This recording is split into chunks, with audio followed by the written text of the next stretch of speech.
Chapitre 39.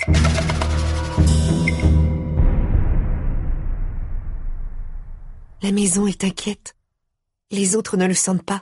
Ils regardent la porte secrète qui coulisse, ouvrant une plaie béante dans la cave. Ils sont stupéfaits, ébahis. Mais la maison a peur. Je pose ma main sur le mur le plus proche. J'essaye de lui dire que tout va bien. Je sais que des crimes ont eu lieu ici. Ce n'est pas sa faute, pas plus que ce n'est la mienne. Nous sommes toutes les deux des victimes. La maison a honte.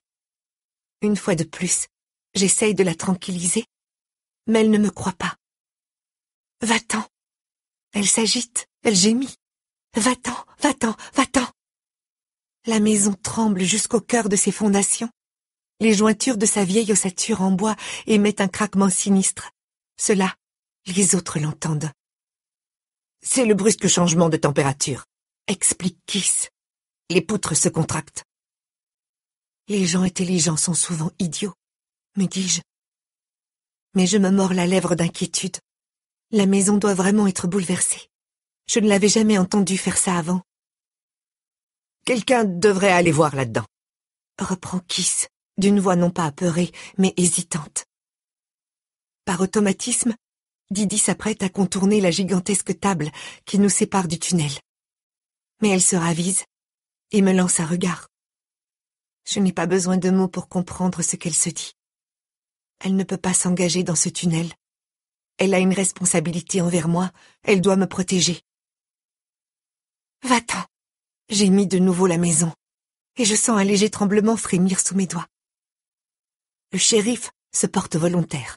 « Je m'en charge », déclare-t-il en détachant la lampe torche de son ceinturon.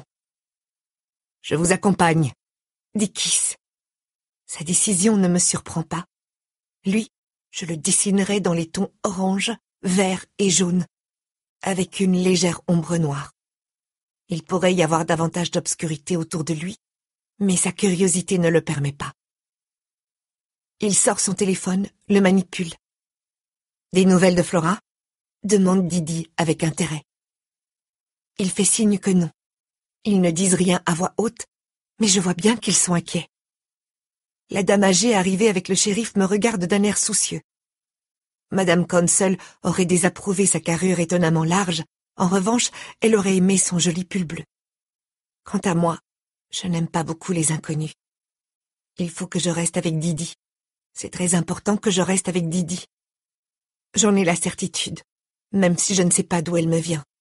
« On devrait peut-être remonter, ma chérie, » dit la dame d'une voix réconfortante. « Les laisser faire ce qu'ils ont à faire. Qu'est-ce que tu dirais d'un verre de citronnade ?» Je secoue la tête et la maison tremble de réprobation. Le shérif contourne la table et s'approche du passage secret. Le rayon de sa lampe troue l'obscurité noire comme la poix, illumine les ombres du tunnel qui les attend. Kiss le rejoint, mais son téléphone donne une lueur plus faible que la puissante torche du shérif. L'ouverture est suffisamment large pour qu'ils avancent de front, suffisamment haute pour qu'ils se tiennent droit. Et cependant, même avec 2 faisceaux de lumière, il n'y a rien devant eux que des ténèbres profondes, vers lesquelles ils font un premier pas, puis un deuxième. Je tends la main pour prendre celle de Didi, mais elle n'est plus à côté de moi. Elle a fait le tour de la table pour mieux suivre leur progression. « Pas mal, ces tunnels !» La voix du shérif résonne droit devant. « Étayé avec du bois, et il a servi récemment. Certaines de ces poutres ne sont pas bien vieilles. » L'entrée secrète d'une soirée secrète, murmura Didi. Près de la cheminée, la dame du shérif tourne la croix en or qu'elle porte autour du cou. Ce tunnel ne lui plaît pas davantage qu'à Didi. J'effleure des doigts le mur à côté de moi, une caresse douce qui se veut apaisante.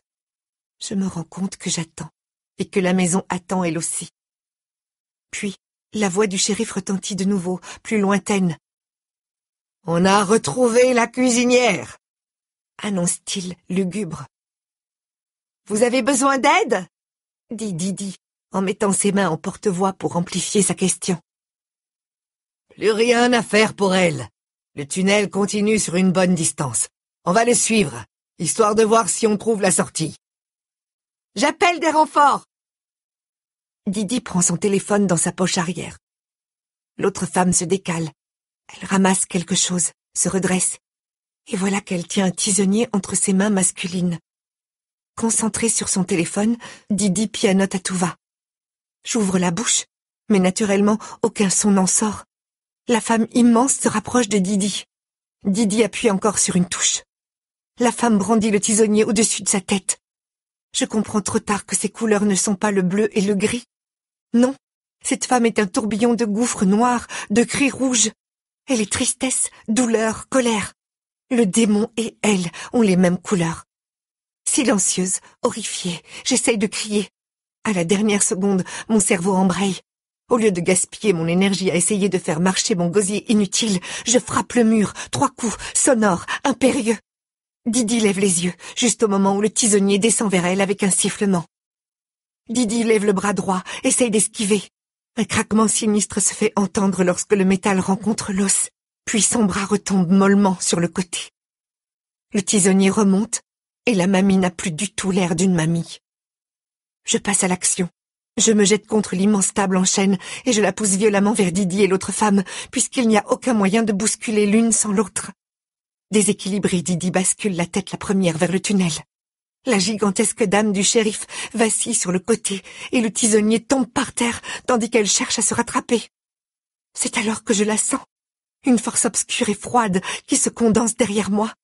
La maison a voulu me prévenir. « Va-t'en » gémissait-elle, « va-t'en, va-t'en, va-t'en » Mais naturellement, je ne l'ai pas davantage écouté que je n'ai écouté ma mère à l'époque.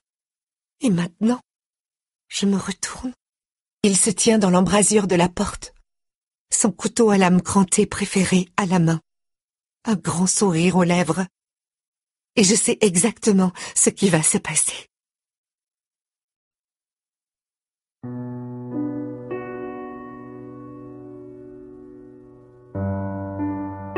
Chapitre 40.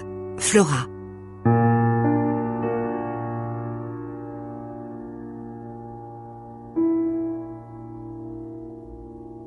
Je rêve de Jacob. Je sais que c'est un rêve parce qu'il me sourit. Alors, comme ça, t'as rencontré le paternel. Sacrément tordu, le vieux. Faut croire que j'avais de qui tenir. Des micro-pouces, hein, si je m'étais imaginé.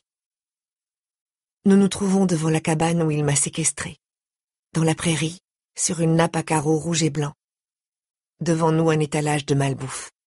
Poulet frit, hamburgers, pizza, gaufres. Mais Jacob ne mange pas. Il a l'air plus jeune, plus détendu, dans son t-shirt préféré et taché de ketchup qui peine à couvrir son ventre flasque. « Notre petit nidouillet », dit-il, en montrant la cabane délabrée derrière nous. « Ça te manque ?» J'ouvre la bouche, mais aucun mot ne sort. Puis je me rends compte que je ne me trouve pas sur la nappe de pique-nique.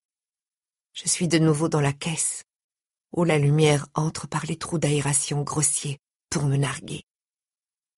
Voyons, je t'avais prévenu de ce qui arriverait si tu désobéissais.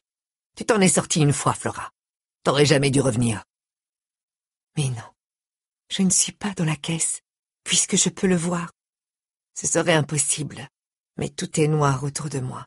Il n'y a que des petits points de lumière. J'essaye de lever la main vers le couvercle, et je m'aperçois que je ne peux pas bouger les doigts, ni les bras, ni les jambes. Je suis prise au piège, clouée, écrasée par un poids terrible sur ma poitrine.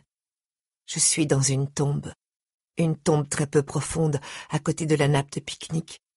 Seul dépasse mon visage, qui regarde Jacob. « Tu croyais que t'allais mourir ici ?» me dit ce nouveau Jacob tout guilleret.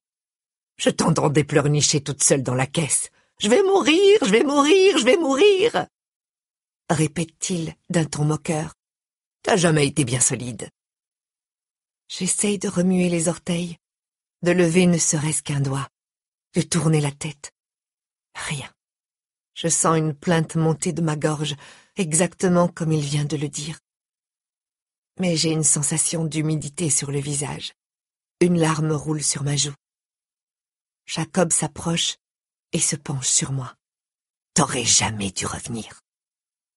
Je suis paralysée. Mais je te manquais, hein, Flora? Fallait que tu vois, fallait que tu saches. Parce que plus tu en apprends, plus ça te rapproche de moi. Et maintenant tu vas mourir dans mon jardin, exactement comme je l'avais prévu. Il m'adresse un grand sourire. Je le hais, plus que jamais en cet instant où il se penche vers moi pour essuyer gentiment la larme sur ma joue. Je t'aimais, murmure-t-il. Et tu m'appartiens pour toujours, parce qu'au fond de toi, tu sais que tu m'aimes aussi. Puis il disparaît, et je découvre Kimberly au-dessus de moi. Réveillez-vous! Allez, on se réveille! Elle me gifle. Je me réveille. Le monde est plongé dans le noir, et de nouveau je suis désorientée. Je n'y vois pas grand-chose. En revanche, je me rends compte que je peux bouger. Les bras, les pieds, la tête.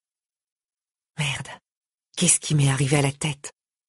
Je gémis et Kimberly est à 2 doigts de me filer une nouvelle claque. Chut! Tout autant que la douleur lancinante de ma tempe, son ton impérieux me ramène à la réalité. Ramassée à l'abri d'un gros rocher, elle observe quelque chose devant elle. Je suis allongée dans la poussière, où j'ai apparemment été jetée comme un vulgaire sac de pommes de terre. Je me tâte la joue. Ce ne sont pas des larmes, c'est du sang. J'ai le vague souvenir d'une chute de pierre et d'un tir de carabine. Je ne sais pas lequel des deux m'a envoyé au tapis, mais au moins je suis vivante. Plus ou moins. J'essaye de m'asseoir. Le monde chavire, puis c'est au tour de mon estomac. Commotion cérébrale, certainement. Kimberly a son 22 à la main, et se tient visiblement à l'affût pour affronter une menace immédiate. Il va falloir que je fasse mieux que de me prélasser à ses pieds. « Couteau !» dit-elle tout bas. Ce n'est pas une question, c'est un ordre. À tâtons, je remets la main sur mon couteau papillon, sur son manche orné d'un dragon. Je donne un coup de poignet pour l'ouvrir, mais j'ai si peu d'énergie que je manque de le lâcher. C'est alors que j'entends des pas, de l'autre côté du rocher derrière lequel Kimberly s'est réfugiée, m'emportant avec elle. Quelqu'un s'approche lentement, furtivement, nous traque. Cette fois-ci, je réussis à ouvrir le couteau. L'obscurité danse devant mes yeux et je perçois encore confusément la présence oppressante de Jacob. Cette sensation me galvanise. Je ne suis plus une survivante tout juste sortie de captivité, et le Jacob qui hante mes rêves n'exerce plus sur moi autant d'emprise qu'il le croit. J'ai repris possession de moi-même, et je suis venue ici de mon propre chef pour aider d'autres gens, y compris cette équipe hétéroclite d'enquêteurs en qui j'ai désormais confiance. Alors je vais protéger Kimberly, comme elle-même m'a protégée. Ce soir, on rentrera toutes les deux saines et saufs. Et là, je retrouverai Kiss, et on passera encore des moments merveilleux à exorciser les démons.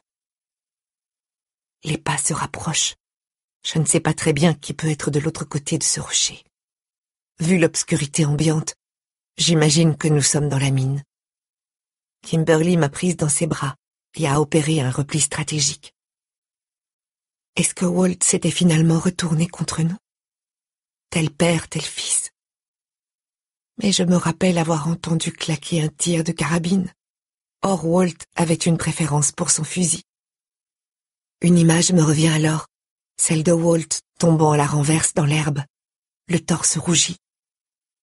Et cela me rappelle une certaine chambre de motel où j'ai tenu un pistolet contre la tête de son fils, et où l'instant suivant, j'ai senti sur moi des éclaboussures de sang chaud et de cervelle. Je me demande si Jacob se doutait le moins du monde qu'en m'enlevant sur cette plage de Floride, il était en train de signer sa perte et celle de sa famille.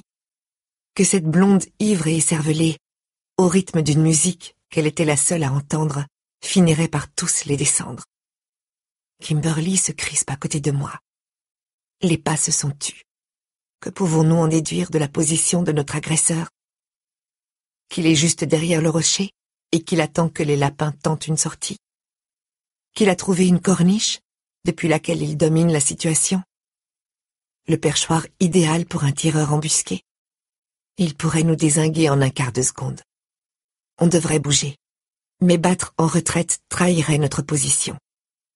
Sans compter qu'à l'heure qu'il est, Je suis adossée au rocher comme un type qui sort de 4 jours de beuverie et que j'ai à peu près autant de coordination. On pourrait passer à l'offensive, mais comment? Sitôt que Kimberly pointera le bout de son nez pour tirer, elle s'exposera à une riposte. Quant à mon couteau, ce n'est pas avec lui que je vais parer les balles. J'ai une idée. Ni la meilleure, ni la pire du monde. Elle consiste, selon mon habitude, à tirer le meilleur parti de ce que j'ai sous la main. Je fouille le sol à côté de moi pour trouver un caillou de taille convenable. Puis je frappe la jambe de Kimberly pour attirer son attention. Je lui mime mon plan. Si elle est éblouie par mon intelligence supérieure, le moins qu'on puisse dire, c'est qu'elle le cache bien. Son haussement d'épaule semble plutôt vouloir dire « Qu'est-ce qu'on a à perdre ?» On est d'accord. J'inspire profondément. J'ai mal à la tête, l'estomac barbouillé. Quant à mon cœur, un bout de Jacob y réside encore.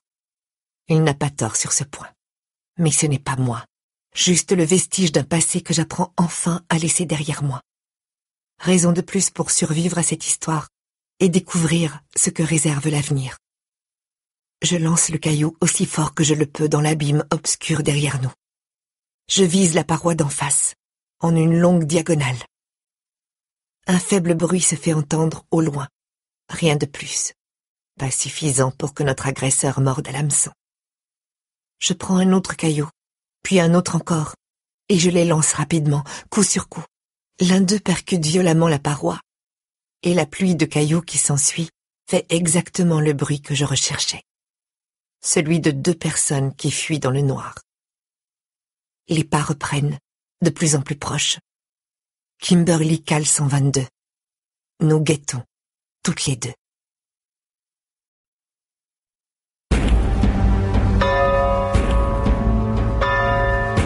Chapitre 41. Didi.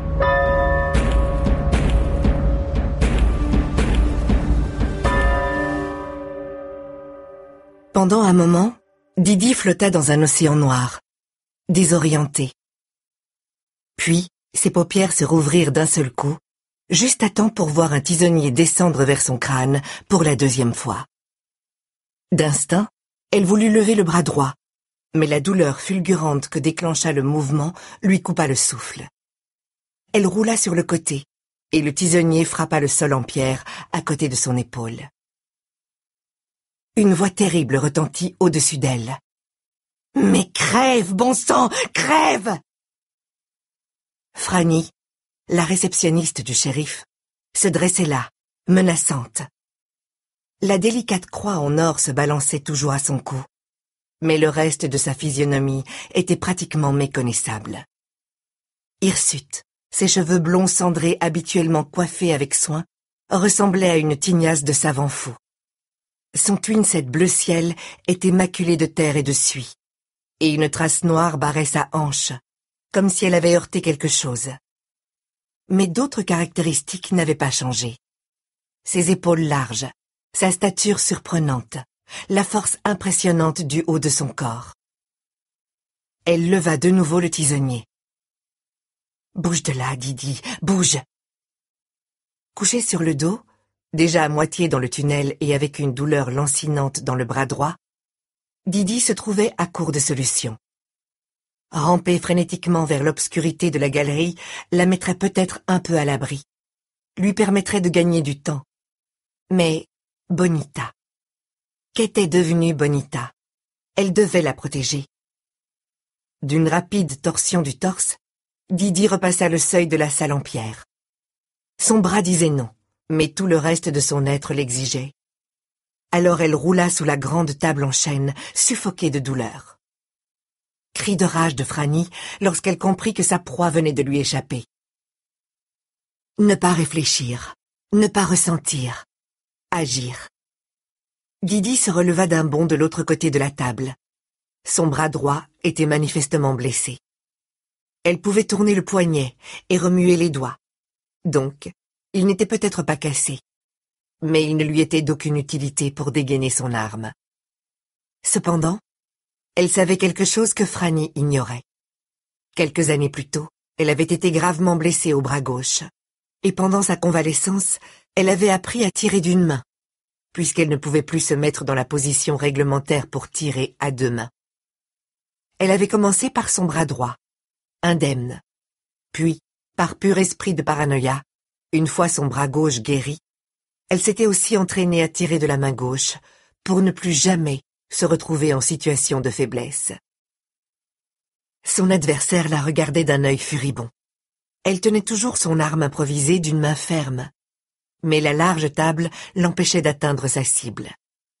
Retorse, elle semblait chercher une solution, tout comme Didi, qui réfléchissait à un plan B. Kimberly lui avait donné quelques détails sur cette femme. Elle était plus dure qu'il n'y paraissait.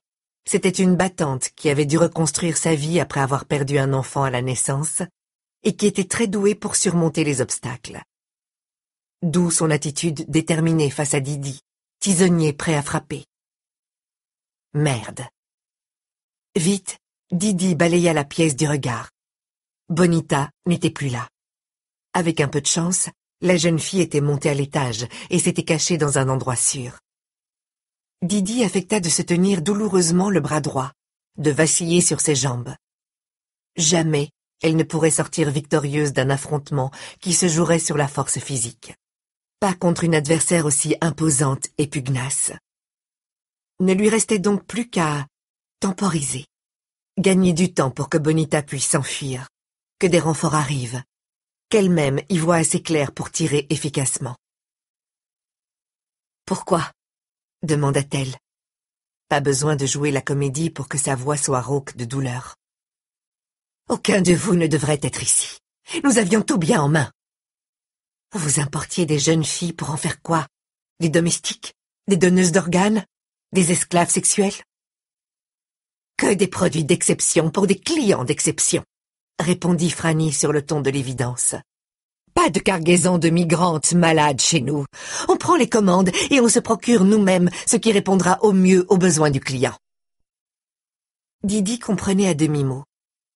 La plupart des réseaux de traite d'êtres humains importaient par camions entiers des filles qui étaient ensuite expédiées dans des salons de massage et autres établissements du même acabit. Une production de masse pour une commercialisation de masse. Dans ce coin perdu au milieu des montagnes, la présence de dizaines de jeunes filles étrangères aurait été trop voyante. En revanche, celle de quelques-unes triées sur le volet et employées comme femmes de chambre jusqu'au jour où elles seraient compatibles, Didi en eut la nausée. Mais pourquoi? Après tout ce que vous avez traversé, la perte d'un enfant, pourquoi kidnapper les enfants des autres? Je ne l'ai pas perdu. Didi ouvrit de grands yeux. Franny sourit, un sourire qui n'avait rien de charmant en l'occurrence. Je savais qu'il faudrait donner le bébé à la naissance. Pas d'autre solution à l'époque pour une fille mère. Surtout dans un patelin pareil. Bande de connards bornés qui se permettaient de me juger. Qui me regardaient de haut, sous prétexte que je n'étais qu'une serveuse, jeune, idiote et enceinte par-dessus le marché. Je les ai entendus, leurs messes basses. J'encaissais. Je me disais qu'il faudrait en passer par là. Mais ensuite, je me suis retrouvée avec mon bébé dans les bras, et là, je n'ai pas pu. Vous l'avez gardé, en disant à tout le monde qu'il était mort? J'ai toujours été plus maligne que les gens ne le croyaient. On ne peut pas cacher un nouveau-né. Si, on peut. Quand le père est d'accord pour le prendre. Une seconde. Quel père? Franny avait toujours le tisonnier levé dans la position du batteur de baseball. Mais avec l'énorme table qui les séparait, Didi et elle se trouvaient dans une impasse. Cependant, Franny ne cessait de jeter des regards par-dessus l'épaule de Didi. Attendait-elle un complice? Le fameux démon de Bonita? Didi cherchait à gagner du temps, guettant l'occasion. Était-il possible que Franny soit en train d'en faire autant? Didi se décala lentement vers la droite, vers la cheminée, d'où il lui serait au moins possible de surveiller du coin de l'œil la porte béante. « Qui a élevé votre fils, Franny ?» demanda-t-elle, même si elle avait une petite idée de la réponse. Franny était parfaitement au courant des activités de la cellule d'investigation ces derniers jours, puisqu'elle avait assisté aux réunions.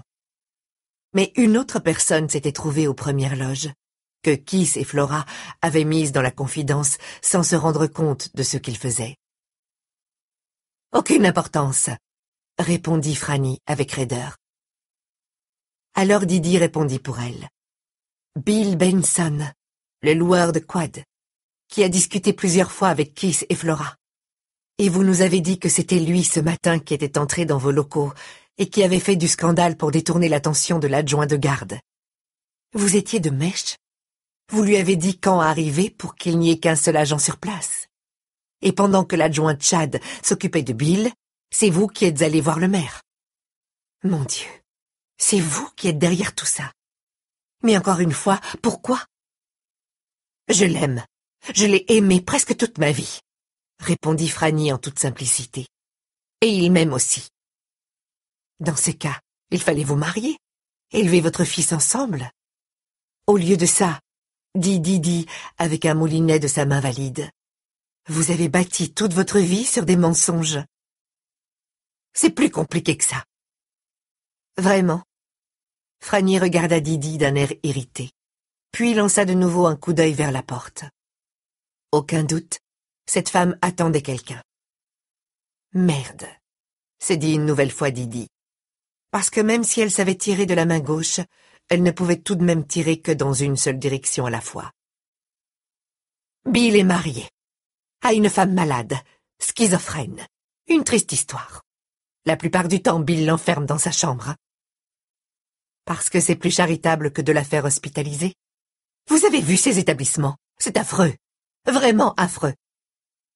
Didi se décala encore d'un pas vers la droite. Il se tramait quelque chose derrière cette bonne volonté qui mettait Franny à répondre à ses questions, pour gagner du temps, elle aussi. Didi sentait planer une menace, mais sans la voir encore. Donc votre amant, marié à une femme souffrant d'une maladie psychiatrique, a élevé votre fils. Et vous, vous alliez voir la famille en ami? Vous avez vu grandir votre fils? J'étais tante Franny. Mais il a vite compris, intelligent comme il est. Surtout qu'il ne ressemble absolument pas à cette femme tourmentée et fragile qui vit chez eux. Un jour, il a voulu savoir la vérité. Bill et moi lui avons tout dit.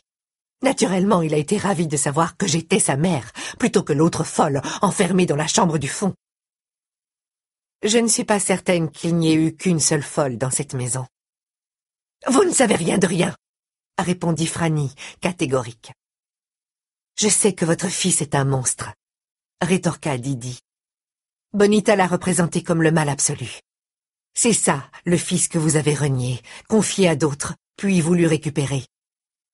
Et aujourd'hui vous excusez son comportement, alors même qu'il s'aggrave? C'est lui qui a tué ses filles, n'est-ce pas? Et Bill qui s'est débarrassé des corps. Martha avait besoin d'un rein. Bill et moi en avons parlé un soir où Clayton était à la maison. Il a proposé son aide.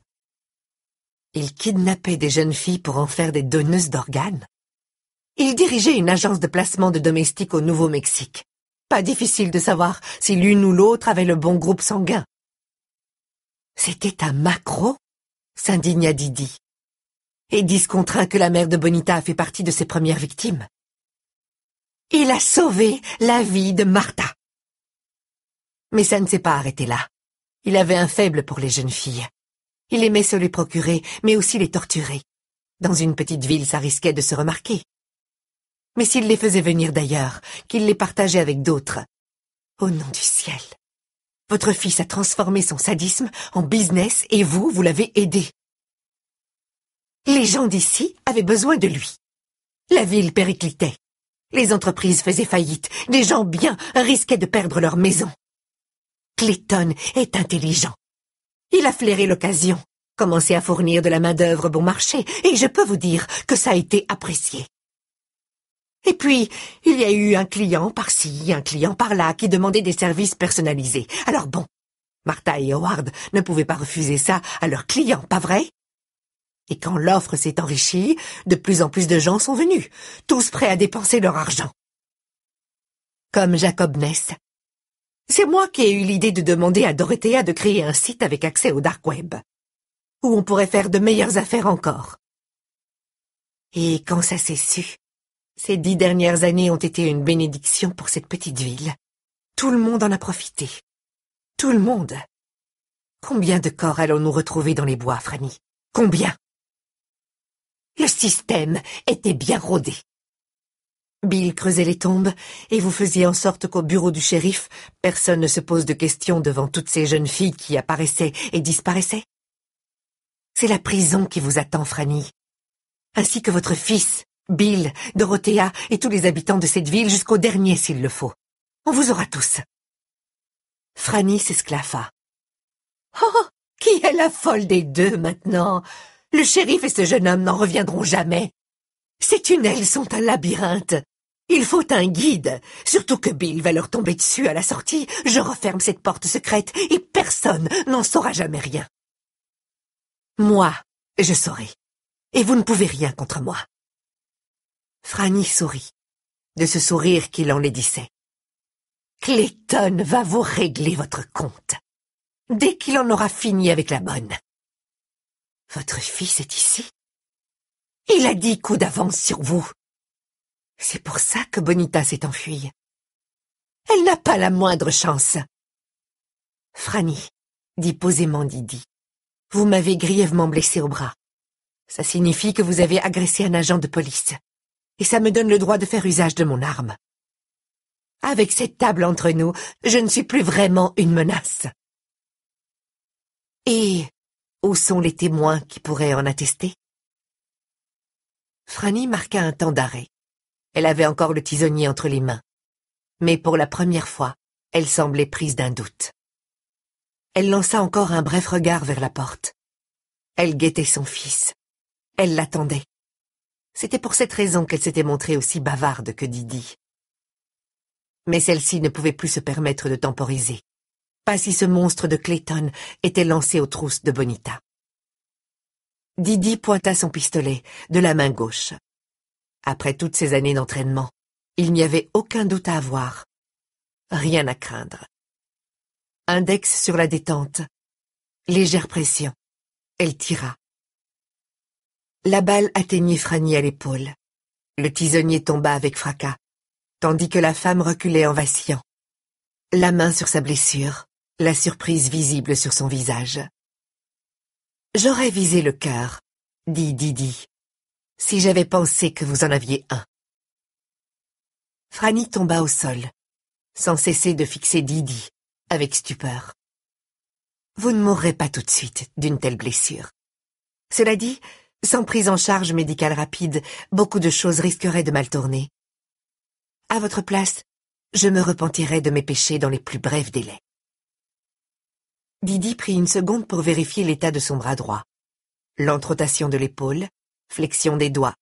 Ça faisait un mal de chien, mais pas de casse apparemment. Sans doute une contusion osseuse. Aucune importance. Elle pouvait supporter cette douleur et ferait n'importe quoi pour tenir la promesse faite à Bonita. Elle se pencha par-dessus la table pour regarder Franny dans les yeux. Déjà des gouttes de sueur perlaient sur son front. Son corps était secoué de tremblements. L'état de choc s'installait. « Bye bye, Franny », dit Didi de sa plus jolie voix. « Je vais trouver votre fils. Et là, je lui ferai la peau. »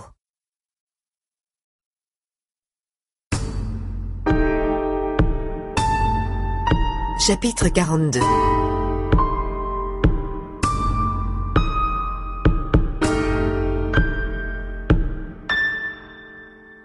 Le méchant se tient devant moi dans la salle de pierre. Non, il est assis à la table de ma mère, engloutissant le repas qu'elle a préparé. Il m'observe d'un air vicieux depuis le seuil des portes sculptées, faisant tourner entre ses mains son couteau préféré. Non, il surgit dans le désert et tire une balle en travers de la gorge de ma mère. Il est aujourd'hui, il est hier, il est ici. Et moi, je ne suis que moi, pas de pistolet. Pas de couteau, pas de pouvoir magique. Je ne peux ni crier, ni courir. J'en suis réduite à rester figée alors qu'il s'approche. Le méchant et la vieille femme sont alliés. Et maintenant elle se tient au-dessus de Didi. Le tisonnier prêt à frapper de nouveau. Didi est au sol à l'entrée du tunnel, immobile. Il faut que je fasse quelque chose. que je protège mon ami, que j'échappe aux méchants pour lui faire payer. Une colère et une frustration intense montent en moi. Toujours, ça a été lui. Lui qui a tué ma mère. Lui qui m'a volé ma voix. Lui qui m'a contrainte à une vie de servitude, obligée à le regarder détruire d'autres filles. Il n'y a rien de bon dans cet homme, juste différentes couches de mal. « Clayton, dépêche-toi !» lui ordonne la vieille femme. « Je crois qu'elle n'est pas morte. » Donc peut-être que Didi va s'en sortir, si je trouve un moyen d'éloigner le méchant. Il sourit de nouveau. Il sait que je suis infirme, mais ça ne lui inspire aucune compassion, juste du mépris. J'essaye de reculer, mais ma hanche heurte le mur. Je suis piégée, sans possibilité de retraite. Alors je tente une autre stratégie. Il pense que je suis incapable de me défendre, et je le laisse le croire. Je fais un petit pas de côté, vers une dalle mal ajustée. Pousse un gémissement en faisant mine de me tordre la cheville. M'affale par terre, roulée en boule. 1, 2, 3, 4. Il s'avance, sûr de lui, en faisant tournoyer son couteau de chasse. 5. Il arrive au-dessus de moi. Je rue maladroitement pour le frapper aussi fort que possible avec ma jambe valide. Je l'atteins sur le côté du genou. Il en rugit de surprise et titube. Cela détourne l'attention de la mamie, qui en oublie Didi. Tant mieux. Nouveau coup de pied, dans les couilles. Il pousse un cri, se tient l'entrejambe et tombe. « Clayton !» crie la femme, affolée. Je file vers la porte. Au dernier moment, il me décoche un coup de couteau et m'entaille la cheville. Dans un accès de rage, je m'en prends de nouveau à lui. Je lui donne un coup de pied dans la tête et la regarde rebondir sur le sol dur. Je recommence et le sang gicle de ma cheville. Mon sang sur la pierre. Celui de ma mère sur la terre rouge. Nous avons toutes les deux versé trop de sang à cause de cet homme. « Arrête ça !» braille la mamie. Mais elle est bloquée par la table. Elle ne peut pas m'atteindre et semble avoir provisoirement oublié Didi. Je n'ai pas envie de quitter l'enquêtrice. Mais si je m'en vais, le méchant se lancera à ma poursuite. J'ai envie de croire que Didi saura venir à bout de la géante. Tandis que le méchant, personne n'est jamais sorti vainqueur d'un affrontement avec lui. Réveille-toi, réveille-toi, réveille-toi, dis-je silencieusement à Didi. Et puis tout simplement, reste en vie. Parce que je ne pense pas que je pourrais supporter un nouveau deuil. Cela dit, je ne pense pas non plus être encore en vie ce soir. Je sors tant bien que mal de la salle et prends le couloir en boitant bas. J'ai eu des années pour apprendre à clopiner à toute allure. Ce n'est pas pour capituler maintenant. Derrière moi, j'entends des jurons, du vacarme. Le méchant se relève. Il va se lancer à ma poursuite. Je ne peux pas crier. Je ne peux pas courir. Je boite aussi vite que je peux vers l'obscurité.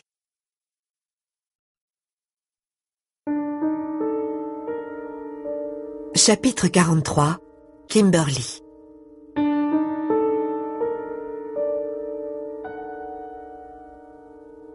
Accroupie derrière le rocher, Kimberly retenait son souffle dans l'obscurité du tunnel et se concentrait sur le bruit des pas qui se rapprochaient.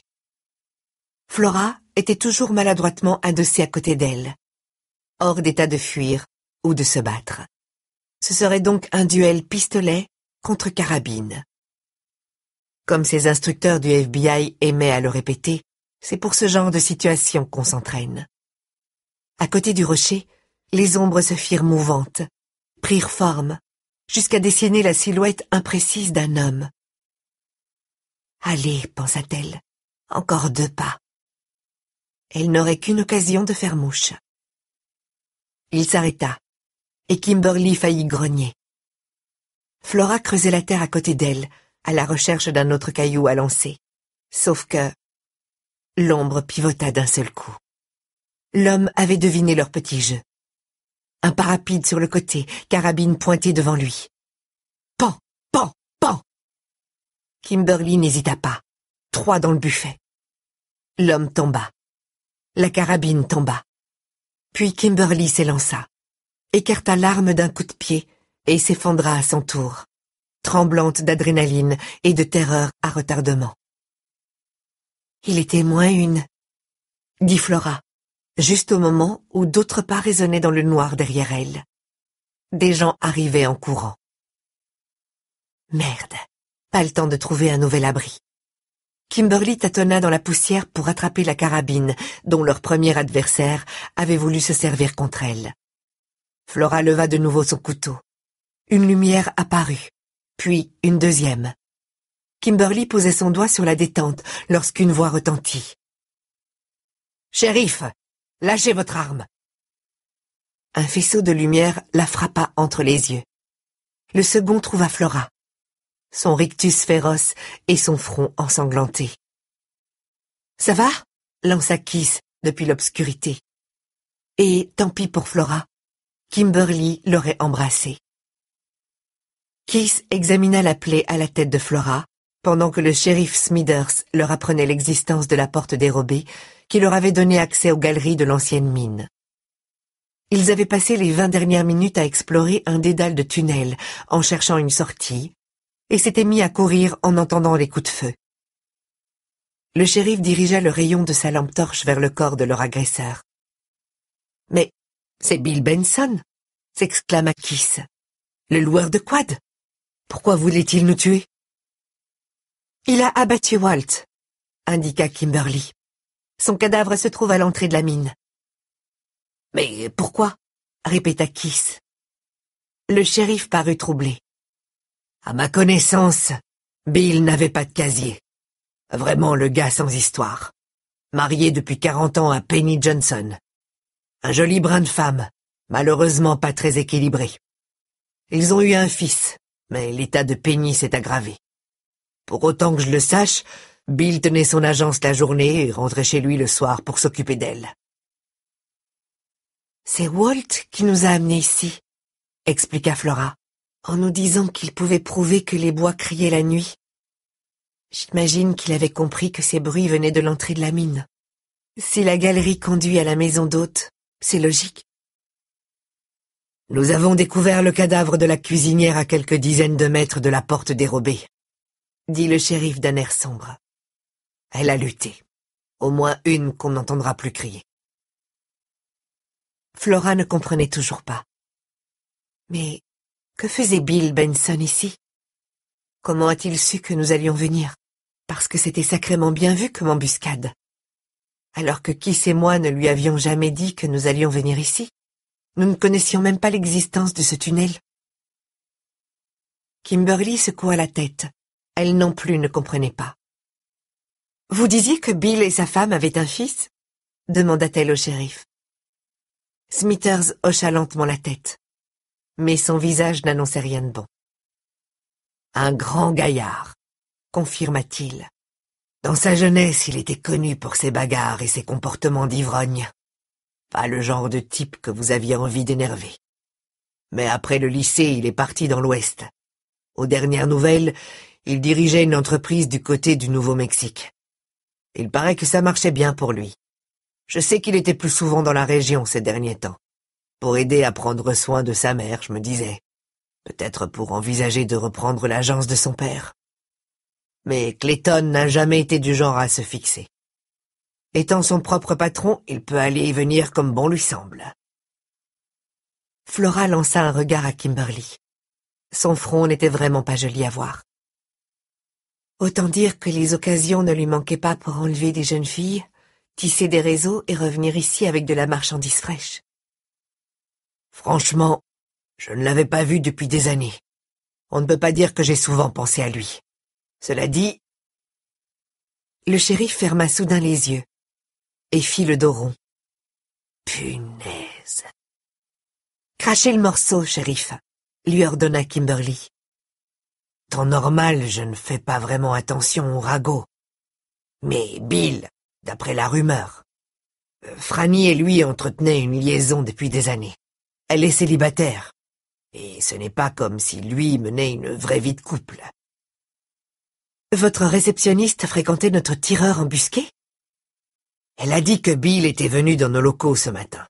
qu'il avait fait un tel ramdam que l'adjoint chargé de surveiller le maire avait dû venir à la rescousse. La voix du shérif se voila à ce souvenir. Howard s'est pendu. Et ensuite Franny est venue à la maison d'hôte avec moi. Franny est au Mountain Laurel? S'exclama Flora, qui grimaça aussitôt de douleur. Avec Didi et Bonita? L'immense Franny avec sa carrure de déménageur? Insista Kimberly, d'un air entendu en regardant le shérif. Parce qu'on ne peut pas dire que Bill Benson soit très imposant physiquement, alors que, d'après Bonita, son monstre est un colosse. C'était difficile à dire dans cette obscurité, mais le shérif semblait blanc comme un linge. La femme de Bill est un poids-plume. Nous avons vu sa photo à l'agence de location, confirma Kiss. Pas vraiment une géante. Vous m'avez raconté que Franny était tombée enceinte et qu'elle avait perdu le bébé, continua Kimberly. Mais si c'était seulement sa version des faits et que la vraie raison pour laquelle elle est restée dans la région et qu'elle a pris un emploi dans vos services, c'était de rester près de son fils. Le pauvre gosse, murmura le shérif, enfermé toute la journée avec une folle. Après avoir été abandonné par une autre folle, souligna Flora.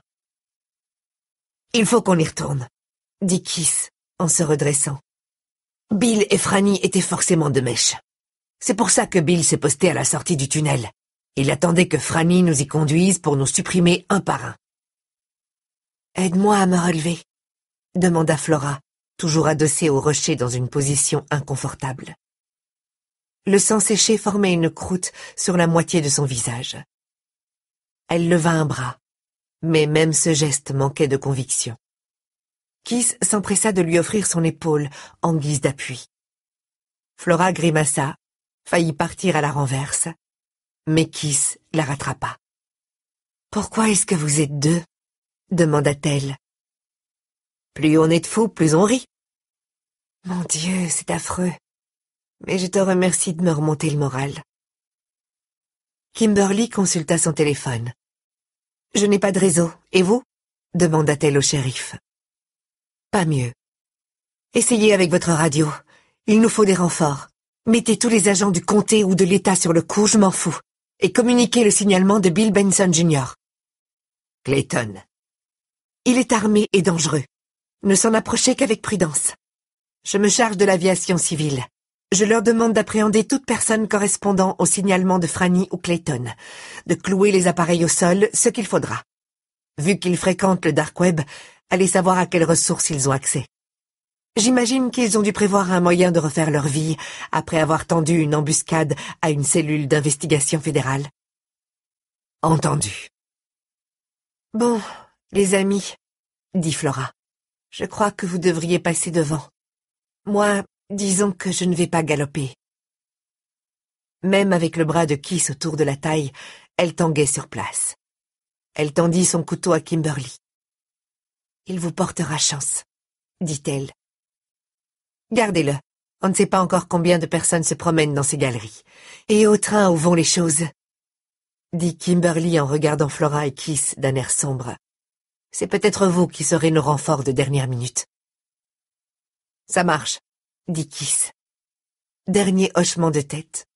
Kimberly commença à s'éloigner d'un pas vif, le shérif à ses côtés. Ne vous mettez pas en danger, ordonna-t-elle à Flora et Kiss. Pareil pour vous. Puis, le shérif et elle partirent en courant dans les ténèbres.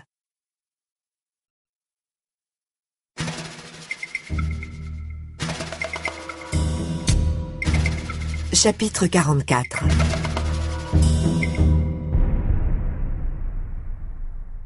Je suis silencieuse. Je suis lente. Je suis faible. Ce qu'il faudrait, c'est que je sois maligne. Quand j'entends le méchant rugir derrière moi, je me dis, je vais me retourner, je vais lui résister. Je vais convoquer l'amour de ma mère, la détresse de mes sœurs martyrisées, et on le réduira en cendres avec notre colère.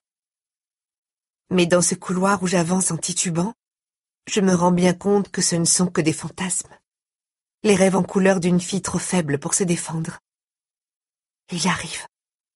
Il va me prendre par l'épaule, me faire pirouetter. Une seconde de douleur fulgurante, et ce sera fini. Je serai avec ma mamita. Ce ne sera sûrement pas si mal. Notre meute de deux sera reconstituée. Les bruits de pas, lourds, se rapprochent. Ce couloir est trop long. Je ne vais pas y arriver. Je pourrais m'engouffrer dans une des nombreuses chambres, mais ensuite quoi? Elles sont petites et dépouillées. Je n'y serai qu'une souris acculée dans un coin. Il faut que je monte à l'étage, dans la cuisine, où il y a des couteaux, des rouleaux à pâtisserie, toutes sortes d'armes pour une petite chose comme moi. Les pas résonnent toujours plus fort, mais ce couloir n'en finit plus. J'adresse de mon mieux une supplique à la maison. Je sais qu'elle est triste et malheureuse. Elle n'a jamais voulu qu'on se serve d'elle comme ça. Je l'implore. Aide-moi. Je te vois, je t'entends, je t'en supplie. Aide-moi. Et pile à ce moment-là, les lumières vacillent, puis s'éteignent, plongeant tout le couloir dans les ténèbres. Nouveau rugissement de frustration. Le méchant s'arrête pesamment quelque part dans le noir, désorienté par ce brusque linceul d'obscurité. Alors que moi, cela fait des années que j'arpente ces couloirs la nuit. Je suis la petite souris qui trotte, invisible. Je n'ai pas besoin de lumière pour y voir. Je reconnais chaque centimètre du couloir, rien qu'au contact des pierres sous mes pieds. Accéléré, autant qu'une boiteuse en est capable. Le méchant se relance à ma poursuite, plus lentement, et de temps à autre, un bruit mat et un juron se font entendre quand il se cogne à un mur, à un montant de porte. Il a de plus grandes jambes que moi. Même ralenti, il va me rattraper en un rien de temps. L'escalier. Je devine sa présence avant même d'identifier la première marche. Dans ma tête, je pousse un gémissement de soulagement. Dans la vraie vie, je suis aussi silencieuse que d'habitude. Je monte sur la pointe des pieds. Une marche, deux. La porte là-haut est presque à portée de main. Police, arrêtez-vous! J'entends une nouvelle voix derrière moi. Didi est vivante. Je me retourne juste à temps pour voir un faisceau de lumière fendre le couloir. Didi tient une torche coincée entre sa cage thoracique et son bras droit blessé. Ce qui signifie qu'elle tient son pistolet de la main gauche, avec une assurance toute relative. Le méchant fait volte-face. Le rayon de la lampe frappe le côté de son visage. Il sourit en découvrant la policière blessée et chancelante, qui ose le défier. Il se rue vers elle. Bang, bang, bang. Le pistolet de Didi. Mais le méchant ne paraît pas s'en soucier. Il la plaque au sol, comme si elle n'était qu'une poupée de papier. Le couteau miroite. Et là, je ne peux plus regarder. La maison gémit d'anxiété lorsque je franchis en trombe la porte de la cave. Je titube sur la moquette du couloir. Tombe à genoux, me relève tant bien que mal. Je pleure. De la morve coule de mon nez, des larmes trempent mes joues. Je suis terrifiée, ulcérée, vidée. Toutes ces années, tous ces projets, et j'en suis encore à regarder le méchant tout me prendre. Je le hais au-delà de toute raison. Je souffre au-delà de toute limite. Pourquoi tant de gens meurent-ils pour une idiote comme moi? Je fonce comme une folle vers la cuisine. Le bâtiment grince à nouveau. Le vent fouette les nœuds enchevêtrés de mes cheveux, alors que les portes sont fermées et que la maison est hermétiquement close. Les filles, ma mère, je les sens toutes présentes. Le méchant se repaît. Et elles sont aussi en colère que moi. Je traverse le hall en marbre vers la salle du petit déjeuner. Par la fenêtre, j'aperçois un officier de police qui monte la garde. Il surprend l'ombre d'un mouvement, ma démarche heurtée avec ma jambe à la traîne. Il ouvre de grands yeux. Je secoue la tête, tente de le dissuader de venir, mais il ne le voit pas. Il court sur la véranda, entre brusquement par la grande porte derrière moi. « Hé, vous !» Juste à ce moment-là, la porte du sous-sol s'ouvre brutalement et frappe le mur du couloir. L'agent se retourne. et se retrouve bientôt pris entre une petite fille en pleurs et un croque-mitaine armé d'un couteau. Ça se passe d'explications. « Haut les mains! Police !» A-t-il dégainé son arme? Réussi à parer 1 ou 2 coups? Je n'ai pas le courage de me retourner pour voir une nouvelle fois le méchant passer à l'attaque. L'agent tombe à terre. J'entends un gargouillis que je ne connais que trop bien. Le jeune homme agonise, passe en un instant de la vie à la mort. Le méchant n'est pas seulement un monstre, il est le diable en personne. Je m'engouffre dans la cuisine par la porte battante. Le vent me fouette encore le visage, m'ébouriffe les cheveux. J'aimerais leur en vouloir. Arrêtez donc de vous en prendre à moi. Attaquez-le lui, plutôt. Mais je comprends. Même dans la mort, elles ont peur. Moi aussi, j'aurais peur. Je mets en marche le lave-vaisselle industriel. Lorsqu'il arrivera à température, les jets d'eau bouillante sous le capot rempliront la cuisine de vapeur. J'ai l'habitude de travailler avec cette machine. Je sais me protéger de ces jets. Mais lui... J'aimerais prendre un couteau. Mais j'ai déjà fait cette expérience. De le menacer avec un couteau à beurre. Tout ça pour qu'il me saute dessus, me désarme et me charcute avec sa lame nettement plus imposante. Et il est si grand, si puissant. Il a pendu Madame Council à bout de bras sans même verser une goutte de sueur. Il s'est débarrassé de ma protectrice blonde d'un seul plaquage, la laissant briser au sol. Puis, il s'est rué à cet étage et a tué une sentinelle armée en quelques instants. Je sens ma gorge se nouer. La panique qui monte me suffoque. De désespoir, j'ouvre la porte du placard à balai. Le balai serpillère s'y trouve, son manche en bois sortant du seau à roulettes jaunes. Je pourrais m'en servir pour le frapper, comme la dame a attaqué Didi avec le tisonnier. Peut-être est-il assez long pour me permettre de rester hors de portée du couteau. C'est alors que j'aperçois la bouteille d'eau de Javel et qu'une deuxième idée me vient. J'attrape la bouteille, dévisse le bouchon et arrose généreusement la tête du balai serpillière. Je viens de finir la bouteille quand la porte de la cuisine s'ouvre d'un seul coup. Le méchant se dresse devant moi, le visage moucheté de sang, son couteau de chasse encore dégoulinant. La pièce se fige. Plus de vent, plus d'âme errante. Nous sommes toutes, vivantes ou mortes, aussi terrifiées les unes que les autres. « Je t'ai manqué ?» me demande-t-il. Je serre le manche du balai entre mes mains et m'apprête à livrer mon dernier combat.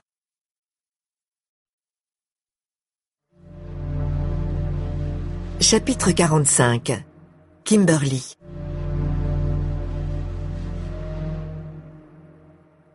Mais qu'est-ce que...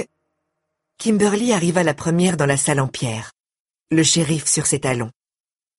Quelque part derrière eux, Kiss et Flora peinaient encore dans les galeries. Il fallut un instant à Kimberly pour comprendre la situation. La porte dérobée était maintenant en partie bloquée par la gigantesque table en chêne. Et Franny se trouvait assise contre le chambranle, son pull bleu ciel plein de sang. Elle se tenait l'épaule droite. Lorsqu'elle aperçut le shérif, elle s'empressa de se lamenter. « Shérif, shérif, je vous en prie, aidez-moi. La Yankee est devenue folle, elle m'a tiré dessus. » Kimberly ne lui accorda aucune attention et ramassa le tisonnier qui traînait à côté d'elle. Elle y découvrit du sang et un cheveu blond. Elle se tourna vers le shérif, montra le cheveu dans la faible lumière de la salle. Lui aussi fit grise mine. « Franny, dit-il sévèrement, qu'est-ce que vous avez fait? » « Mais absolument rien. J'étais là, j'attendais votre retour et cette enquêtrice, je vous jure qu'elle a perdu la tête. » « Bill Benson est mort. »« C'est moi qui l'ai abattu, » précisa Kimberly. Franny blêmit. Sa lèvre se mit à trembler. Le shérif secoua la tête. « C'est vous qui êtes derrière tout ça, Franny. Vous et Bill. Mais pourquoi ?» Elle leva les yeux. « Je ne suis qu'une mère, shérif, prête à tout pour protéger son fils. Je vous l'avais dit, rappela Kimberly. Ce fut alors que, bang, bang, bang, des coups de feu retentirent dans le couloir. Je vous la confie, dit Kimberly au shérif, avant de sortir en courant de la pièce, son 22 à la main.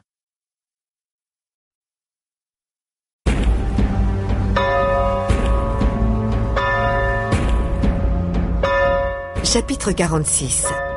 Didi.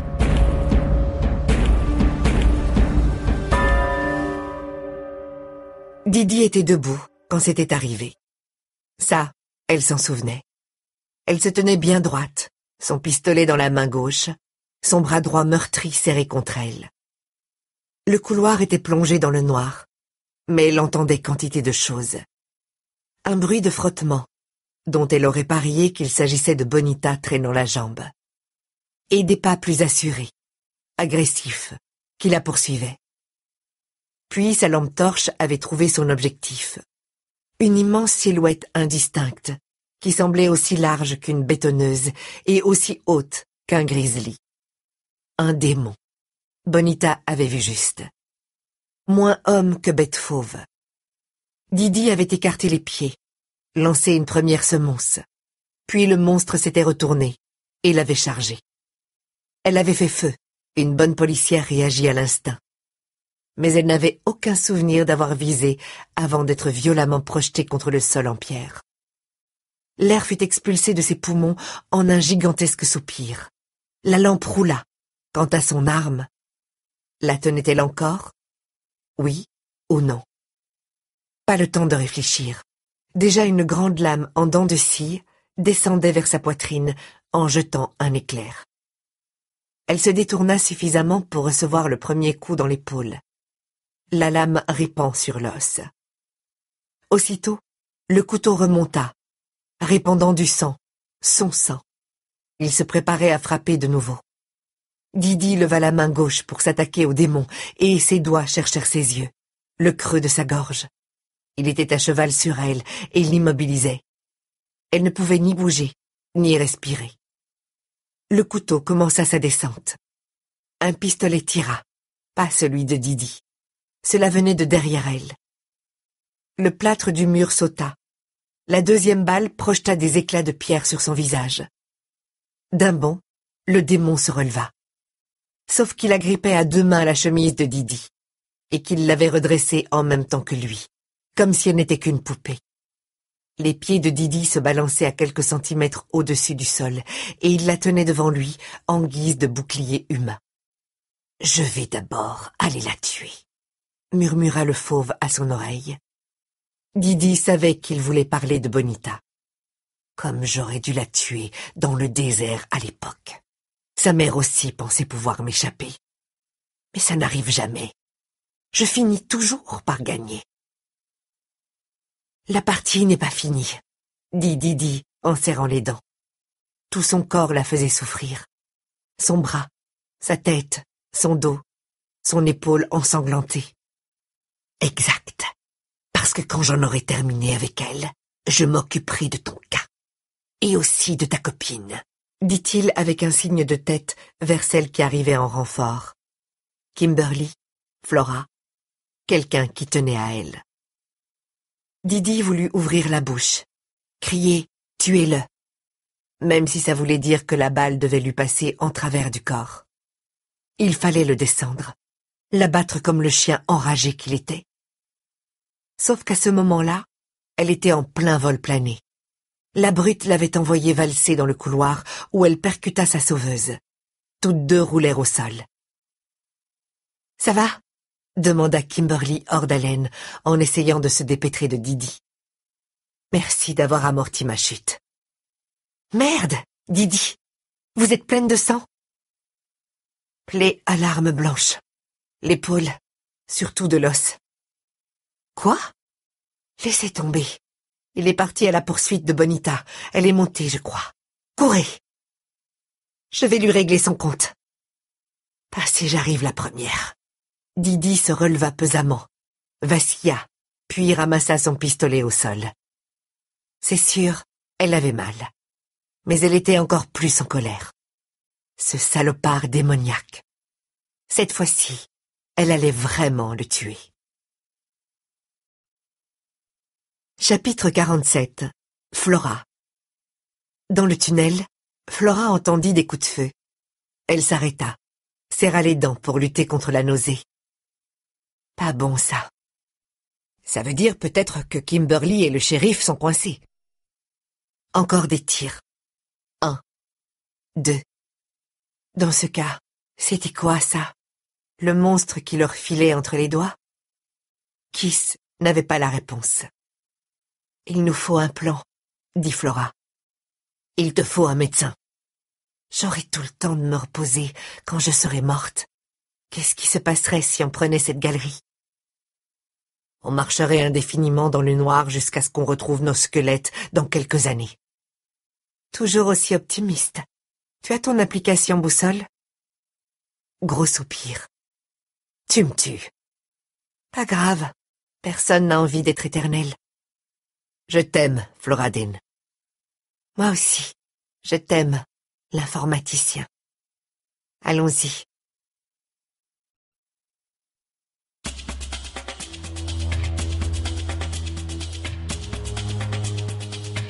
Chapitre 48. Le méchant s'arrête à l'entrée de la cuisine. Je recule lentement derrière la table de préparation, pour en mettre la plus grande longueur possible entre nous. Comme je l'espérais, la pièce est en train de se remplir de vapeur. Le lave-vaisselle a commencé son cycle. Le tapis roulant vide passe sous le jet d'eau bouillante. Puis, arrivé au bout de la zone de déchargement, passe en dessous, pour repartir dans l'autre sens en une boucle sans fin. Le méchant jette un œil vers la machine, puis vers moi. « Tu espérais disparaître dans un nuage de vapeur. » Il sourit de nouveau. Je ne peux pas lui répondre, et il le sait. « Est-ce que ça te manque de pouvoir parler, de pouvoir dire aux gens ce que tu sais, y compris ce que j'ai fait à ton imbécile de mère ?» Immobile, je me contente de le regarder s'avancer dans la pièce. J'ai eu des années pour l'étudier, le voir à l'œuvre. Je sais qu'il est aussi puissant qu'il en a l'air, qu'il peut d'un bond rattraper une fille qui tente de s'enfuir, que quand il manie ce couteau, il sourit si largement que ses dents sont parfois mouchetées de sang. Ta mère était une putain. Elle te l'a dit, ça? 3 pas dans la pièce. Il est maintenant tout proche de la table de préparation. J'aurai bientôt le dos contre l'immense gazinière. Le cœur battant à se rompre, je me demande s'il n'y aurait pas un moyen de m'en servir. Femme de chambre, tu parles. Elle n'aurait jamais eu les moyens de t'élever en faisant des lits, alors qu'en se trémoussant dedans. C'était pour toi qu'elle faisait ça, pour que sa fille mange autre chose que du riz et des haricots. Je décide que la gazinière est une mauvaise idée. S'il me saute dessus et m'immobilise, il se servira des brûleurs contre moi. Il faut que j'aille vers le lave-vaisselle. Mais pour que je puisse partir vers la gauche, il faut que lui se décale vers la droite. Je vais devoir me rapprocher de lui avant de pouvoir de nouveau prendre du champ. C'est maintenant ou jamais. Je lève la tête du balai serpillière tout imprégné d'eau de javel. Elle est lourde et l'effort fait trembler mes bras. Il s'esclaffe. Tu comptes me repousser avec une serpillière? Je la fais claquer dans l'air devant lui. Cela projette de la javel. Et peut-être que ma mère a guidé ma main parce que quelques gouttelettes lui arrivent dans les yeux. Il recule d'un bond avec un jappement de douleur et j'en profite pour filer vers la vapeur du lave-vaisselle. Oh, la salope! Je ne vais pas simplement te tuer. Je vais prendre tout mon temps. Les sentinelles sont mortes, tu sais. Aucune des deux n'a résisté. Alors que ta mère, ça, c'était quelqu'un d'intéressant. Elle arrêtait les filles sur le chemin de mon bureau de recrutement pour les éloigner, cette conne. Parfois, elle leur donnait même de l'argent pour qu'elles reprennent un bus, qu'elles aillent voir ailleurs. Elle pensait pouvoir les sauver. Évidemment, je ne pouvais pas la laisser continuer à me défier, à perturber la gestion des stocks. Ça compte dans mon métier, la fraîcheur du produit. Il se frotte les yeux. Ils sont rougis et gonflés. Mais ça n'a pas l'air de le déranger. Lui qui a infligé tant de souffrances, peut-être qu'il aime aussi souffrir. Ou alors, il en est venu à ne plus rien sentir. La pièce commence à s'agiter. Il ne le perçoit pas, mais moi oui. Son discours, sa voix, sa présence mettent les esprits en colère. Il leur rappelle avec quelle facilité il les a détruits. La brume tourbillonne autour du lave-vaisselle, cherche à quoi s'accrocher. Je sens une présence argentée au niveau de mon épaule. Ma mamita, elle est triste, parce qu'il m'a dit la vérité sur ce qu'elle faisait, mais il ne m'a rien appris que je n'ai pas déjà deviné depuis quelques années. Qui était cet homme? Quelles étaient ses activités? Pourquoi il y avait parfois de la viande au dîner? Elle est ma mamita. Je suis sa chiquita. Le reste m'importe peu. Le méchant est un être pervers qui nous a toutes fait souffrir. Comme si la pièce écoutait, son atmosphère devient pesante. La maison a un avis, elle aussi. Non que le méchant le comprenne. Comme beaucoup de gens, il refuse de voir ce qui le dépasse. Vous tirer dessus a été une des meilleures idées de ma vie, se vante-t-il. Ça m'a donné une excuse pour ficher le camp de ce désert perdu au milieu de nulle part et rentrer chez moi une bonne fois pour toutes. Il fallait que le toubib te rafistole. Ça rapporte, les petites filles, tu sais. Malheureusement, la balle t'avait trop amoché. Tu valais moins.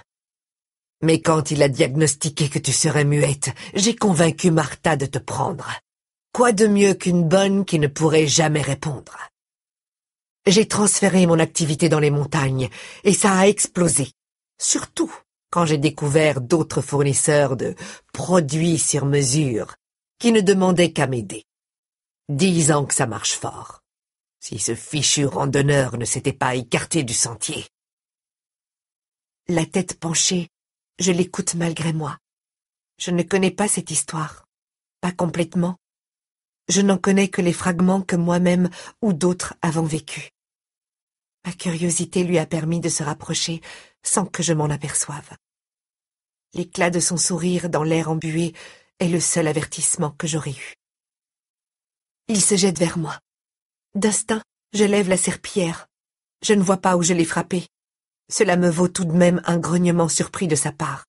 Puis, il repart à l'assaut. Je donne des petits coups dans le vide avec la serpillière. Je la fais tourner sur elle-même pour projeter encore de la javel. Je vise son entrejambe, ses genoux, tous les points faibles. La vapeur du lave-vaisselle s'épaissit. La maison gémit de détresse, et je sens l'esprit de ma mère se refermer autour de moi, comme si elle voulait me serrer dans ses bras. Il attrape le manche en bois. Je tente de donner une secousse. Il tire un grand coup, et je n'ai pas d'autre choix que de lâcher ma seule arme pour ne pas être entraînée vers lui. Il avance dans la vapeur, et son air triomphant ne laisse aucune place au doute. Il lève devant lui son couteau plein de sang, et le fait onduler presque paresseusement. Un déclic, sur le côté de la cuisine. Le bruit me semble familier, mais je ne sais plus ce que c'est. V'lan! Quelque chose a frappé le méchant par derrière. Dans ce brouillard, je n'ai pas vu ce que c'était, mais il fait un bond de côté et jette un rapide coup d'œil dans son dos. V'lan! Le manche du balai serpillière le frappe à l'épaule, mu par des mains qui ne sont pas les miennes. « Mais c'est quoi ce bordel ?» me demande-t-il. « Qu'est-ce que tu fabriques ?» Je ne peux pas répondre, bien sûr. Je ne peux pas lui dire que sa fureur et sa cruauté ont emprisonné ses victimes ici, qu'elles sont mortes en le maudissant, en criant, en implorant sa pitié, et que leurs âmes sont désormais condamnées à le hanter. À moins que ce ne soit sa présence qui les hante. Je n'ai jamais bien su. Mais il a meurtri, tué, haï. Et à présent, il est réuni à elle, à toutes ses victimes qui attendaient ce moment depuis si longtemps. De l'autre côté de la pièce, la cuisinière s'embrase. Les 6 feux à pleine puissance. Une ombre ramassée sur elle-même fuse à travers le nuage de vapeur. S'écartant de la cuisinière, le méchant se rapproche du lave-vaisselle. Je sais ce qu'il me reste à faire. J'éprouve une sensation de pouvoir, une sensation de paix. Je ne suis pas un gigantesque brasier nourri de fureur ou de vengeance. Je suis la fille de ma mère. Je suis une sœur, une amie. Je suis une jeune fille qui veut que plus personne ne souffre. Les placards tremblent. Les casseroles s'entrechoquent. Ailleurs, un verre balayé d'une étagère se fracasse par terre. La vapeur semble s'animer. Des ombres, des formes noires sont tapies ici. Là, partout. Le méchant recule encore, dans les remous du brouillard. Il a oublié qu'il avait un couteau. Il ne sait pas lutter contre ce qu'il ne voit pas. Mais il devine la menace. Je le vois dans la colère et l'horreur croissante qui se lisent sur son visage. Il pensait pouvoir nous détruire. Mettre fin à nos vies avec autant d'insouciance et d'indifférence qu'il le voulait. Faire n'importe quoi, en toute impunité. Qui donc allait s'opposer à un homme aussi cruel que lui? Il se trompait. Ma mère me caresse la joue, pour me tranquilliser, m'encourager. L'ombre passe de nouveau, furtive. Quelque chose fouette les jambes du méchant. Il pousse un cri de frustration. Ensuite, tout se passe très simplement. J'avance vers lui. Je ramasse le balai serpillière tombé à ses pieds. L'arrière de ses jambes bute contre le convoyeur en marche. Il pourfend le brouillard de son couteau, déchire la vapeur épaisse. Maintenant! J'entends cette voix, claire comme du cristal. Alors je suis son ordre et je lève la lourde tête du balai à hauteur de la poitrine du méchant. Au dernier moment, il tourne le couteau vers moi. C'est à cet instant que la porte de la cuisine s'ouvre à la volée. L'agent du FBI entre en courant, péniblement suivi par une Didi tout ensanglantée. « Bonita, baisse-toi !» Je comprends qu'elle voudrait lui tirer dessus, mais que je suis dans la ligne de mire. Je devrais m'écarter, les laisser faire leur travail. Mais il ne s'agit pas d'elle, il s'agit de moi, de mes sœurs et de ma mère. Parce que je sens leur présence, même si je suis la seule. Je les vois, même si personne d'autre n'a envie de les voir. Et je les connais, mes sœurs de douleur. Ensemble, nous enfonçons la tête du balai dans la poitrine du méchant. Ensemble, avec une force surhumaine, nous le poussons jusqu'à ce qu'il bascule sur le convoyeur au moment où le cycle de désinfection reprend. « Non! Non! Non !» s'étrangle-t-il. Mais nous tenons le balai. Nous clouons le méchant sur le tapis roulant en marche, pendant que d'autres lui soulèvent les pieds et l'accompagnent. Son visage disparaît sous le jet d'eau bouillante. Nous l'écoutons hurler et hurler encore. Nous ne lâchons pas. Je maintiens ma prise jusqu'à ce qu'il soit si loin sous le jet brûlant que le balai ne puisse plus l'atteindre. Et je laisse tomber bruyamment le balai. Les filles poussent un soupir de gratitude. La maison, tremblante, retrouve le silence. Kimberly finit par s'avancer. Elle arrête la machine et me regarde avec inquiétude dans la vapeur qui se dissipe. Didi, ça va? Bonita, hoche la tête, quelque chose. Bien joué. C'est la voix de Flora qui arrive de la porte de service. Le déclic que j'ai entendu tout à l'heure. C'était cette porte qui s'ouvrait. Et l'ombre qui circulait dans le brouillard, ce n'était manifestement pas Flora, qui semble à peine tenir sur ses jambes. En revanche, Kiss, tout transpirant, a l'air très content de lui. « Mais comment avez-vous fait pour arriver là avant nous ?» s'étonne Kimberly. « On a pris un raccourci. Pas mal, hein ?» répond Flora. « Désolé, me dit Kiss. Les couteaux ou les pistolets, ce n'est pas mon truc. Mais je savais que Quincy et le shérif allaient débarquer.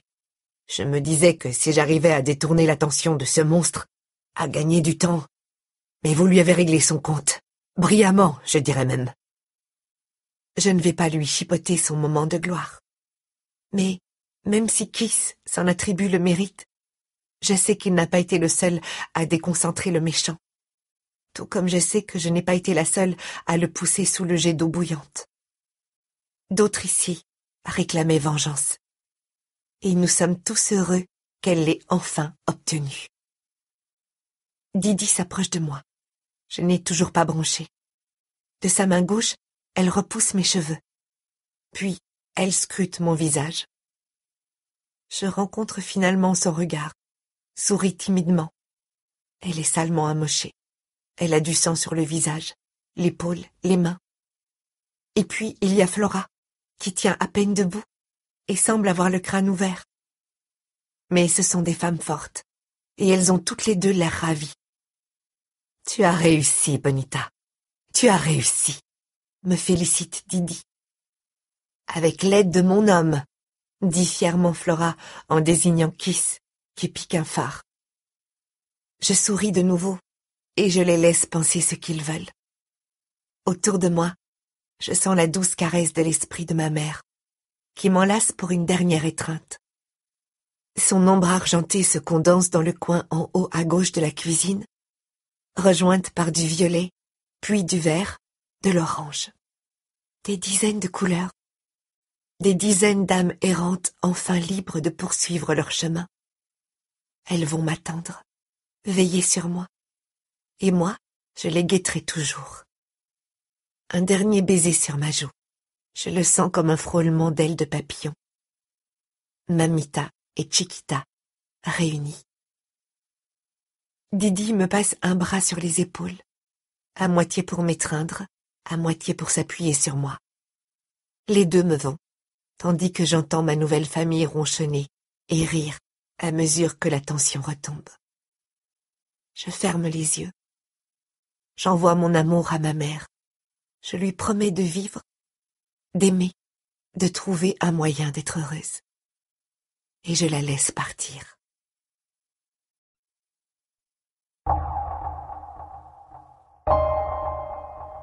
Épilogue. Bonita.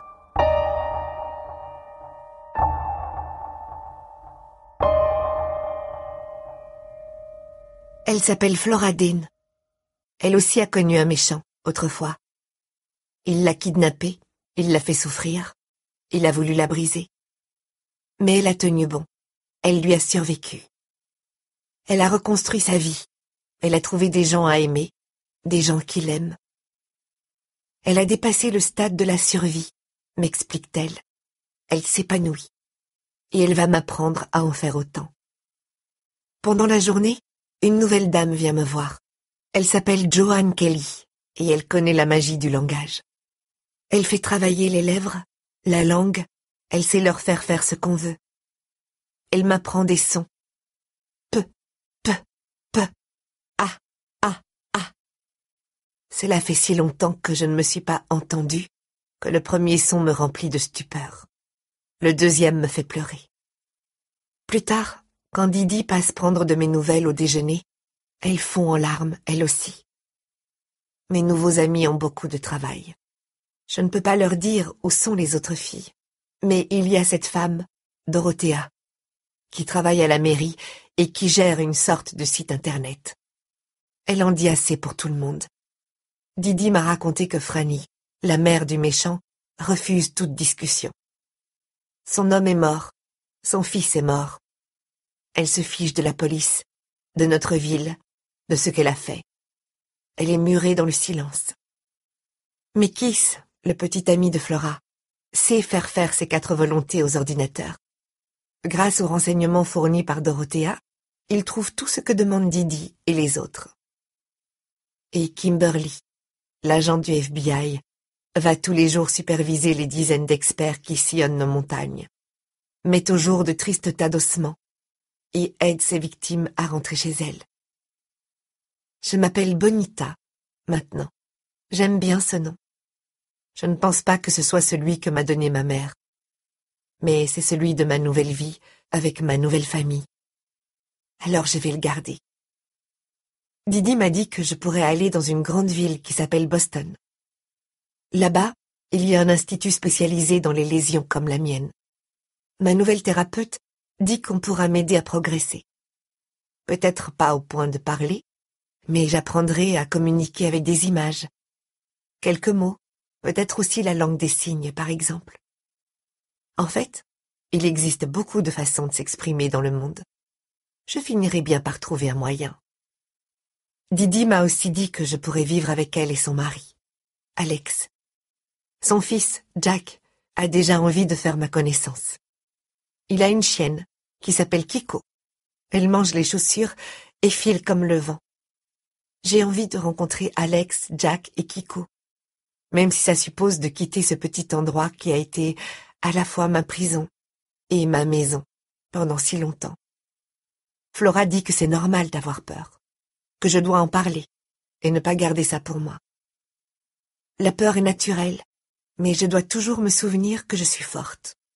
Tous les survivants sont forts et personne ne peut nous enlever ça. Des gens ont disparu. Pas des jeunes filles cette fois. Des habitants du village, des commerçants, qui se volatilisent quand le FBI fait une descente chez eux. Dans l'ordinateur de Dorothea, il y a des noms, m'explique un jour Didi. Beaucoup de gens d'ici, d'autres du monde entier. Kimberly et elle ne s'en font pas pour ceux qui se sont enfuis. Elle dit qu'on finira par tous les coincer. Entre les cadavres dans les bois et les noms dans l'ordinateur, il faudra des années pour démêler les ramifications de cette affaire. Mais c'est le travail du FBI. Moi, je n'ai rien à faire. Ils ont Franny, Dorothea, d'autres coupables et des tonnes de preuves sur lesquelles s'appuyer. Mon travail à moi maintenant, c'est d'être une jeune fille, de ne plus me voir comme une idiote, mais juste comme une adolescente, qui va aller à l'école, apprendre à communiquer et peut-être se faire de nouveaux amis, comme Alex, Jack et Kiko. Je n'ai jamais été une enfant jusqu'à présent. Je ne sais pas si c'est difficile, mais j'aimerais essayer. Je pleure la nuit. Je fais des cauchemars. Quand je me réveille, j'essaye peut-être de crier, mais évidemment, ça ne fait aucun bruit. Flora me dit que c'est la même chose pour elle, et pourtant ça fait 7 ans qu'elle a été libérée. Elle me promet que ça devient plus facile avec le temps. Je vais apprendre à me connaître et à savoir ce dont j'ai besoin pour gagner l'autre rive. Je n'ai jamais non plus été moi-même. Flora aime Kiss. Ils ne disent jamais rien, mais on le sait tous. Ils rougissent quand l'autre entre dans la pièce. J'aime leur sourire radieux. Je me sens toute légère quand je les vois. Je crois comprendre ce que Flora essaye de m'apprendre. Tout ne va pas s'arranger tout de suite. Mais un jour, oui. Nous logeons toujours dans le même motel.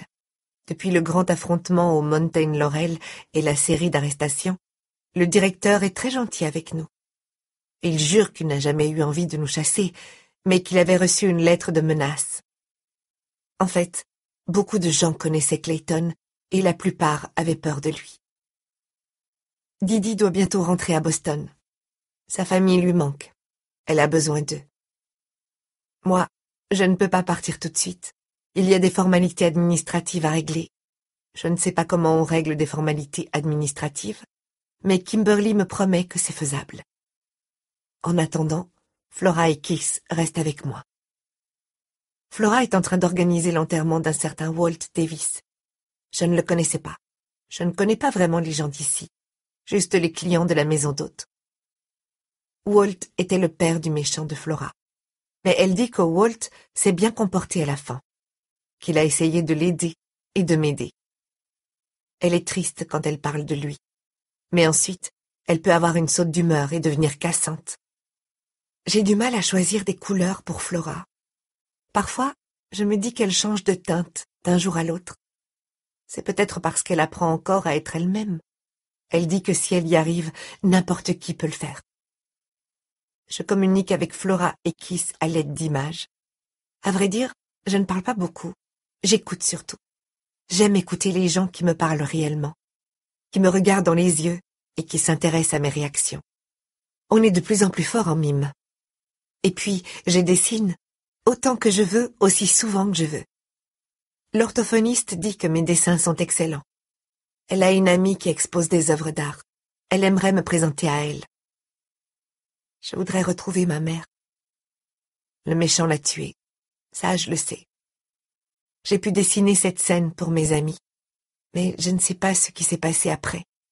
J'ai une image spéciale sur mon tableau d'images. C'est la thérapeute qui m'a aidé à la créer. Ça ressemble à ces émojis que j'ai appris à utiliser, sauf que j'ai donné à celui-là les yeux et les cheveux de ma mère.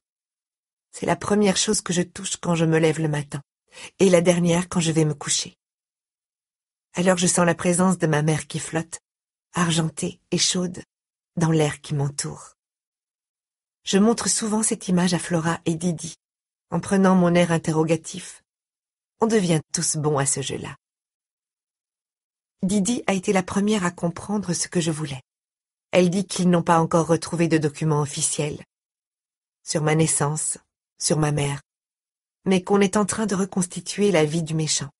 On sait qu'il dirigeait une agence au Nouveau-Mexique. Il y a tout ce qui était déclaré. Et maintenant, ils enquêtent sur les activités illicites. À présent qu'il est mort, des témoins vont se faire connaître. Elle dit qu'on en saura bientôt davantage. Là-bas, le FBI s'est déjà mis en chasse. Tôt ou tard, on trouvera un bout de désert truffé de squelettes comme ce versant de montagne. Ma mère sera l'un d'eux. On la dégagera délicatement de la terre rouge et on me la ramènera. Elle s'appelle Flora Dane. C'est une survivante et mon modèle. Elle s'appelle Didi Warren. C'est une enquêtrice et mon ange gardien. Elle s'appelle Kimberly Quincy. C'est un agent du FBI et c'est elle qui obtiendra justice pour toutes mes sœurs perdues. Je m'appelle Bonita. Je suis jolie. Je suis forte. Je suis la fille de ma mère. Pour toujours.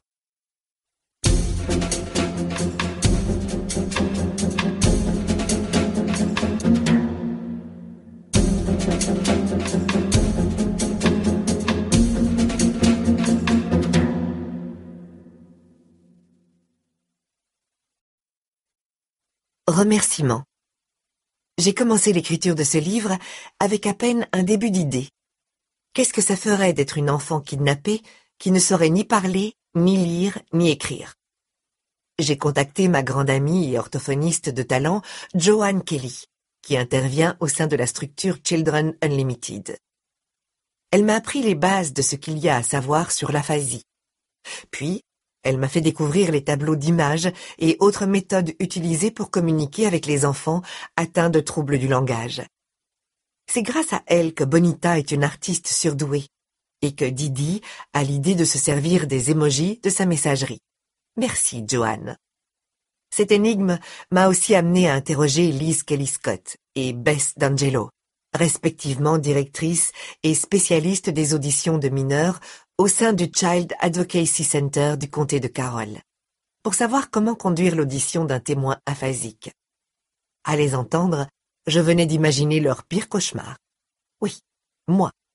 Mais elles ont eu d'excellentes idées sur la question, dont je leur suis grandement reconnaissante. Merci à vous, Liz et Beth, ainsi bien sûr qu'à votre sensationnel chien de thérapie, Westin. Grâce à vous, Didi et Kimberly pouvaient espérer trouver comment se comporter avec leur nouvelle protégée, Bonita. Il va de soi qu'aucun livre ne serait complet sans de petites incursions du côté de la police scientifique. Merci au docteur Lee Jantz, directeur adjoint du Centre d'anthropologie médico-légale de l'Université du Tennessee, là où se trouve la fameuse ferme des cadavres, qui m'a initié aux dernières techniques permettant de déterminer le délai post-mortem à partir de restes squelettiques. Je lui suis également redevable de tous les renseignements qu'il m'a donnés concernant les charniers, des choses que j'ignorais totalement et que je ne peux plus me sortir de la tête. N'oubliez pas que toute erreur dans ce roman serait entièrement de mon fait, le docteur Jantz étant de toute évidence brillant et par ailleurs extrêmement patient avec les autrices de polar trop enthousiastes. Vient ensuite le lieutenant Michael Santuccio, du bureau du shérif du comté de Carroll. Vieux dossier, affaire en cours, ce type sait tout. À chaque fois que ma cellule d'investigation se trouvait dans une impasse, je l'appelais pour lui demander de nouveaux angles d'attaque. Et jamais je n'ai été déçu. On n'imagine pas la quantité de données qui peuvent exister et tout ce qu'un enquêteur futé peut en tirer. Là encore, toutes les erreurs sont miennes. Merci, lieutenant Santuccio, d'avoir été le cerveau de Didi et mon sauveur à moi. Mon admiration et ma gratitude les plus profondes vont à mon éditeur, Marc Tavani, pour les longs coups de fil et les séances de remue-ménage qui ont finalement permis à mon embryon d'idée de prospérer et qui m'ont aidé à rester sur les rails jusqu'à ce que ce livre soit terminé. J'éprouve aussi une adoration sans borne pour mon agente, Meg Relay. Aucun auteur ne pourrait avoir meilleure avocate à ses côtés. À mes amis, merci de m'avoir permis de rester saine d'esprit. À ma famille, merci de comprendre les moments où je suis folle. À mes 3 chiens épatants et à toute la chaîne des Appalaches, merci de me donner l'énergie de continuer. Rien de tel qu'une balade en forêt pour trouver ou planquer de nouveaux cadavres. Enfin, le moment que vous attendez tous. Les gagnants du concours Kill a Friend, Main a Buddy. Stacy Kasmer doit pouvoir compter sur d'excellents amis. Alors que près d'une 60aine d'entre eux avaient proposé son nom comme future victime, ce fut Brandon Salemi qui remporta le tirage au sort et lui offrit une fin en beauté. J'espère que cela en valait la peine, Stacy, et que cela vous a plu à tous. Dans la version internationale du concours, Hélène Tellier s'est offert l'immortalité littéraire. Profitez bien de ce roman et du frisson de vivre votre propre aventure sur papier. Pour tous les autres, le concours est de nouveau ouvert sur lisagarner.com. Ne soyez pas timide. Si écrire est une activité solitaire, publier est un sport collectif. Merci à l'extraordinaire équipe qui m'entoure, aux États-Unis comme à l'étranger. Et un grand coup de chapeau à mes lecteurs, qui sont presque aussi heureux que moi de retrouver mes personnages. Ce livre est pour vous.